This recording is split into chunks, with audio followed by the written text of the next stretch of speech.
நமது கலாச்சாரம், நமது பண்பாடு எப்போதும் நம்முடன் நீடித்து இருக்கும். சப்ஸ்கிரைப் திலக். இன்னொரு ராஜ்யத்துக்கு போனால் அங்குள்ள ராஜகுமாரிகள் உங்களை எல்லாம் பார்த்தால் என்ன சொல்வார்கள்? என்ன சொல்வார்கள்? இந்த அயோத்தியின் ராஜகுமாரர்களுக்கு பாவம் காதல் தெரியாது, கலையும் புரியாது, வீரம் மட்டும் தான் அவர்களுக்கு தெரியும், அழகு கலையை பற்றி எதுவும் தெரியாதென்று.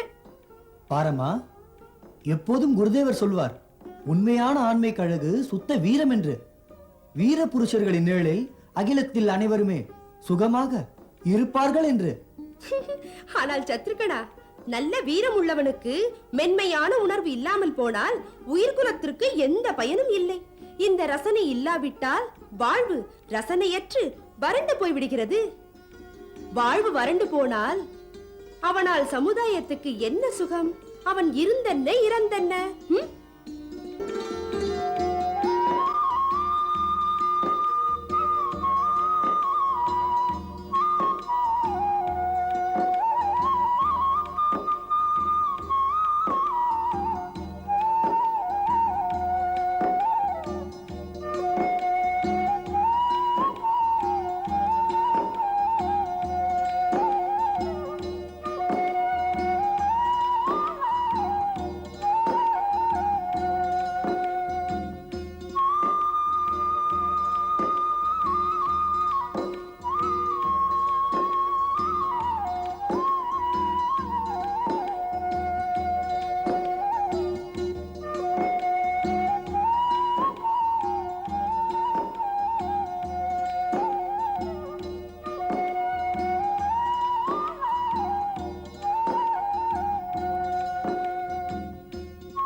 ஒன்றுமில்லை.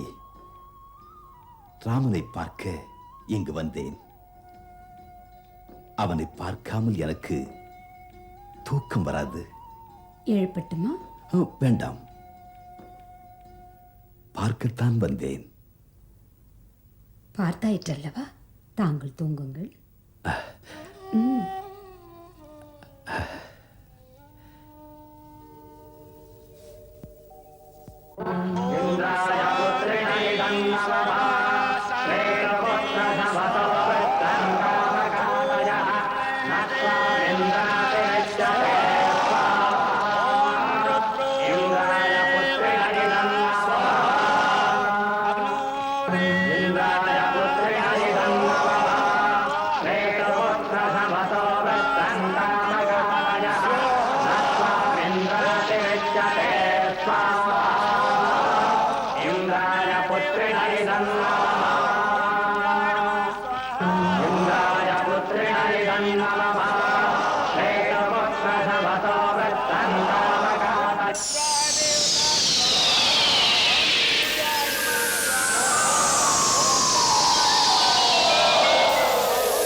சுபாகு, தெரிகிறதா, அந்த விஸ்வாமித்திரன் புதிய வேள்வி தொடங்குகிறான். அப்படிதான் தெரிகிறது மாரிச்சா.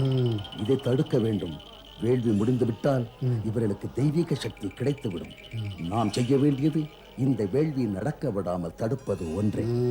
அதுதான் நமது மன்னவன் ராவணன் கட்டளை. அவர் சொல்லுவார், இந்த ரிஷிகளும் முனிகளும் தான் நல்லவர்களுக்கு பக்கபலம் என்று. இவர்களின் வேள்வியினால் மிகப்பெரிய விஞ்ஞான விந்தைகள் வசப்படுகிறது. அதனால் இவர்கள் புது புது சக்திகளை பெற்று விடுகிறார்கள். இந்த ஆற்றல் மிக்க ஆன்மீக சக்தியின் உதவியினால் நமது மாயா சக்திகளை எதிர்க்க துணிகிறார்கள். ஆம், அவர்களின் ஆன்மீக பலத்தின் முன் நமது அரக்கர் பலம் நிற்க முடியவில்லை. உண்மை.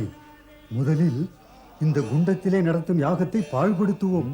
ஜாக்கிரதை, அதன் பக்கத்திலே செல்லாதே. அதிலே யோக சக்தி இருக்கிறது, எரித்து விடும்.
மாமுனிவரே, இந்த அரக்கர்கள் சுபாகு மாரீச்சன் நமது வேள்வியை நடக்க விட மாட்டார்கள். பிரபு, சாபம் கொடுத்து அழிக்காமல் ஏன் விடுகிறீர்கள்? நாம் செய்ய இருக்கும் வேள்வியின் விதிமுறைகளுக்கிணங்க கோபத்துக்கு ஆளாகக்கூடாது. அதனால்தான் நான் சபிக்கவில்லை. நமக்கு தெரியாததா, கோபம் என்ற உணர்வு மனதில் எழுந்தால் ஆத்மாவின் ஒளியை அது மூடிவிடுமே. சொல்லுங்கள் முனிவரே, அவர்களின் அநீதிகள் தொடர வேண்டும் என்கிறீர்களா? அதோடு நம் ஜனங்களின் நலனுக்காக எந்த ஒரு முயற்சியும் எந்த ஒரு வேலையும் செய்யக்கூடாதா? தளர வேண்டாம். உபாயம் நான் சொல்லுகிறேன். என்ன உபாயம்? நான் மதிப்பிற்குரிய தசரத மன்னனை கண்டு அவரிடம் உதவி கேட்கப் போகிறேன். இன்று தர்மத்திற்கும் விஞ்ஞான சாதனை செய்பவர்களுக்கும் உதவுவது அரசர்களின் கடமை. குருவின் ஆசிரமத்திலிருந்து திரும்பிய பிறகு அயோத்தி மக்களின் பார்வையெல்லாம் உங்கள் மைந்தர்களின் மீதுதான். ஏற்ற தருணம் வந்துவிட்டது. தங்கள் மைந்தர்களின் விருப்பப்படி பொறுப்புகளை அவர்களுக்கு பகிர்ந்தளிக்க வேண்டும். என் மைந்தர்கள் குருதேவரின் சீடர்கள். யாருக்கு எதில் ஈடுபாடு அதிகம் என்று குருதேவருக்கு மிக நன்றாக தெரியும். அவர்களுடைய தகுதிக்கிணங்க பொறுப்புகளை நிச்சயிக்கட்டும். மன்னர் வாழ்க. விஸ்வாமுத்திர முனிவர் வருகை தந்திருக்கிறார். மகரிஷி விஸ்வாமித்திரர் திடீரென்று? முக்கிய காரணமில்லாமல் தபோவனத்திலிருந்து விஸ்வாமித்திரர் வரமாட்டார் அரசரை தேடி. ஜப தப ஞான விஞ்ஞானத்தின் சிறந்த விற்பனர் அதிதியாக வந்திருக்கிறார். அவரை அரசரே நேரில் போய் வணங்கி வரவேற்க வேண்டும். செல்லலாம் அரசே. தங்கள் கட்டளை.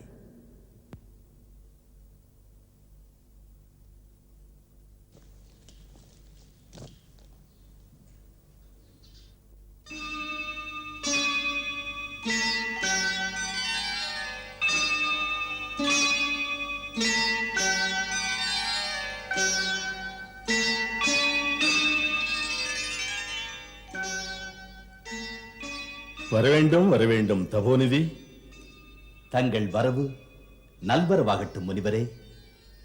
தமது பாததூளியால் அயோத்தி நகரமே புனிதமடைந்தது. வாருங்கள் முனிவரே, இந்த இல்லத்தை புனிதப்படுத்துங்கள். வாருங்கள் முனிவரே, வாருங்கள்.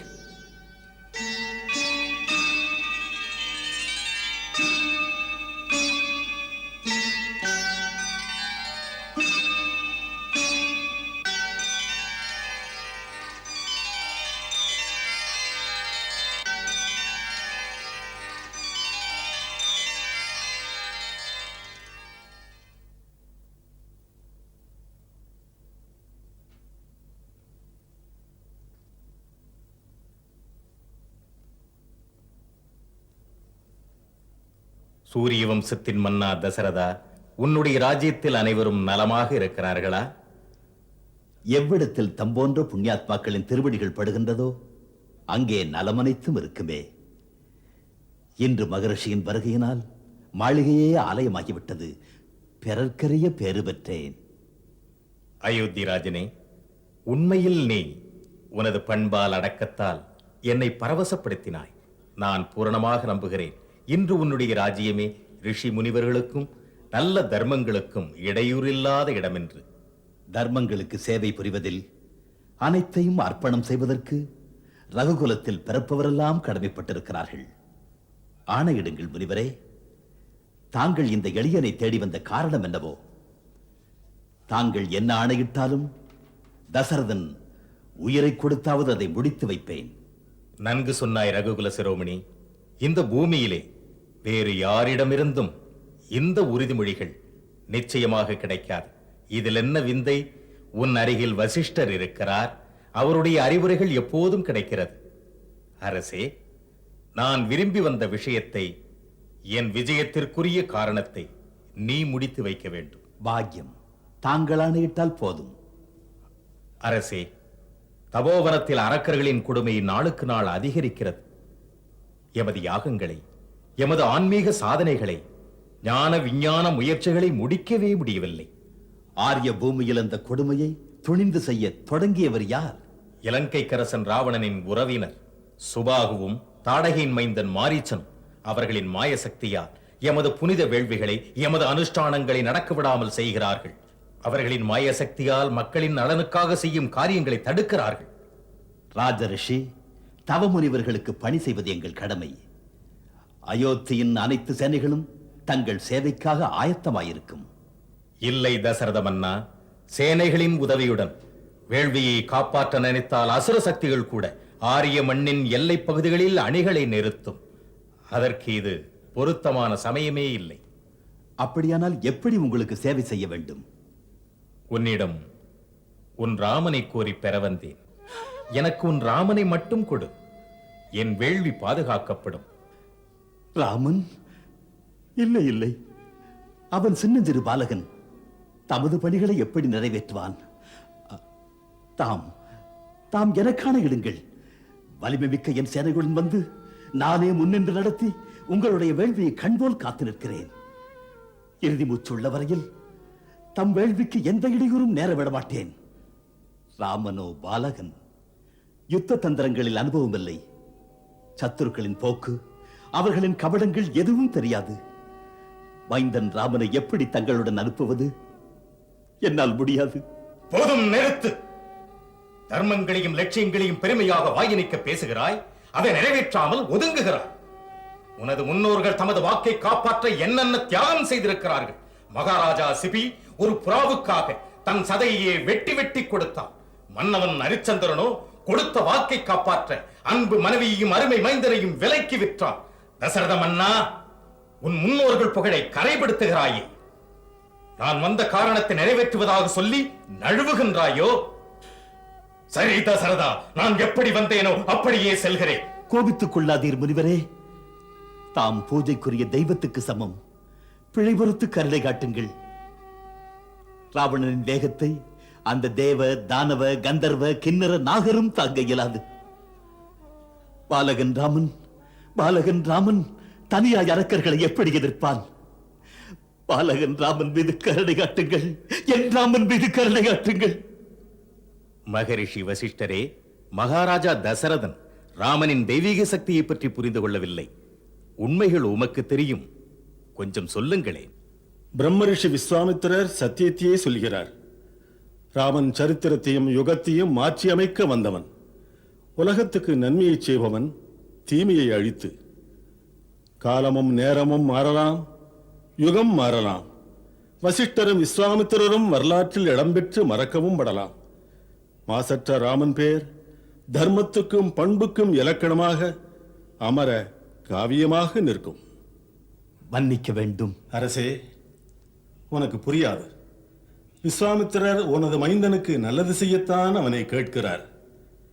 அரசே, மகரிஷி விஸ்வாமித்திரர் சுயமாகவே சுபாகு மாரீசன் என்ற அந்த ராட்சசர்களை நாசம் செய்யும் சக்தி உள்ளவர். பெருமையெல்லாம் ராமனுக்கே சேர்க்க விரும்புகிறார். அரசே, சந்தேகம் எதற்கு? ராமனை அவருடைய பொறுப்பில் நீ ஒப்படைத்து விடு. அதுவே அனைவருக்கும் நல்லது. அப்படியே செய்கிறேன். நன்மையே நடக்கட்டும். சிறமேற்கொள்கிறேன் தங்கள் கட்டளையை குருதேவரே. சுமந்தரா, மன்னா, ராமனை அனுப்ப ஆவன செய். தங்கள் கட்டளை.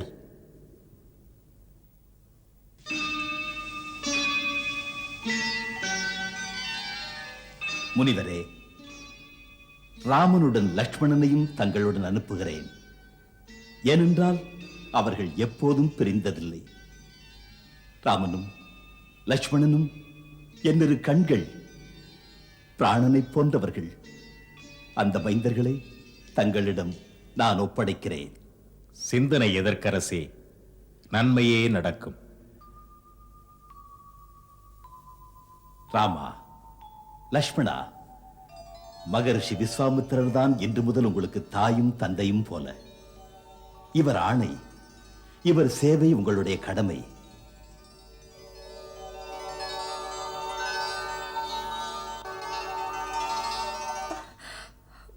எத்தனை கடினமான இதயம் உங்களுக்கு!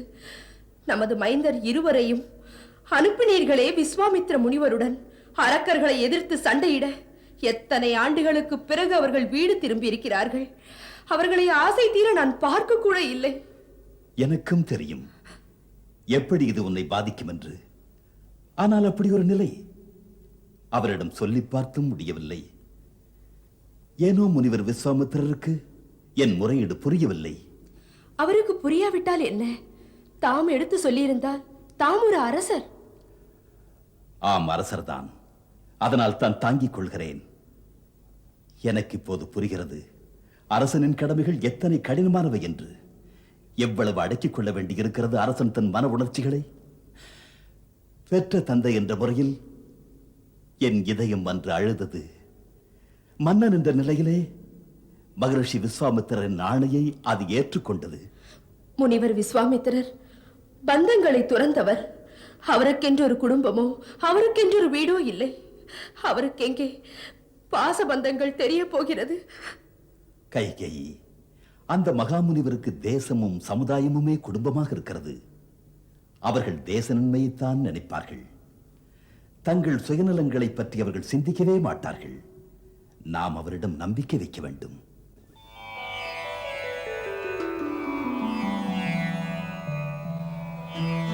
இளைய வீரர் எழுச்சியோடு சென்றனர் முனிவர் வேள்வி காக்கும் நினைவோடு. குன்றம் போன்ற உயர் தோளில் கொற்றவில்லொன்று தாங்கினான் உலகம் தாங்க.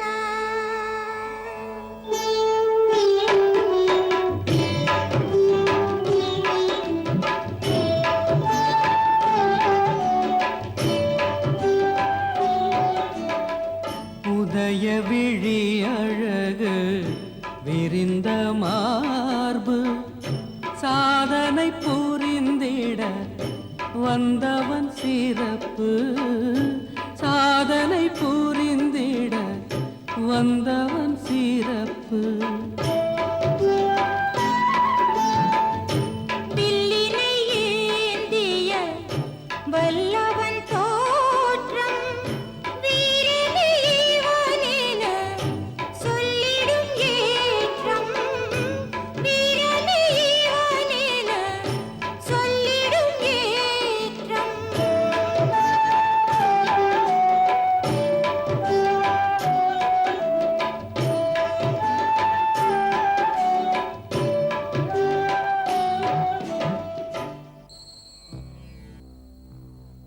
குருதேவா, இது பயங்கரமான இடமாக இருக்கிறதே. இந்த விசித்திரமான காலடிச் சுவடுகள். இந்த சுவடுகள் அறைக்கு தாடகையுடையது. தாடகையா? ஆம், 6 காதம் வரை இந்த வனப்பகுதி எங்கும் தாடகையினுடைய அதிகாரம்தான். இந்த இடத்திலிருந்து ஒருவரும் உயிருடன் திரும்பி போக முடியாது. முன்பு இந்த இடம் வளமை கொழித்து செழிப்பாக இருந்தது. கலத், கிருஷ் என்ற 2 அழகிய நகரங்கள் இங்கே இருந்தன. அகத்திய முனிவரின் சாபத்தினால் அரக்கியான தாடகை, அவளுடைய பிள்ளை மாரீச்சன், இவர்கள் வெறியாட்டத்தால் அந்த நகரங்கள் அழிந்து விட்டன. அந்த தாடகைக்கு 1000 யானை பலம் உண்டு. கவனம் ராமா, இது தாடகை வனம். அவள் இங்கெங்கோ ஒளிந்திருக்கிறாள். அவள் பயங்கரமானவள், எந்த வடிவத்தையும் எடுக்கக்கூடியவள். அதனால் கவனம்.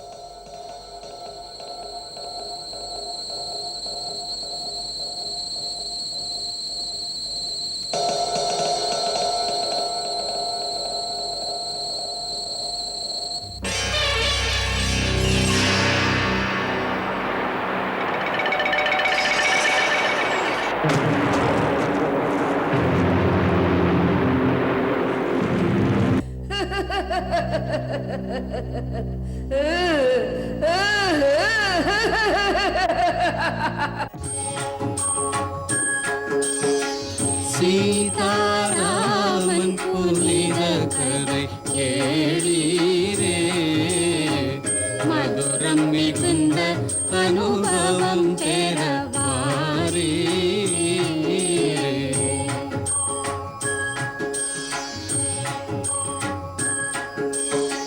கருத்துகள் நிறைந்திடும் காவியம்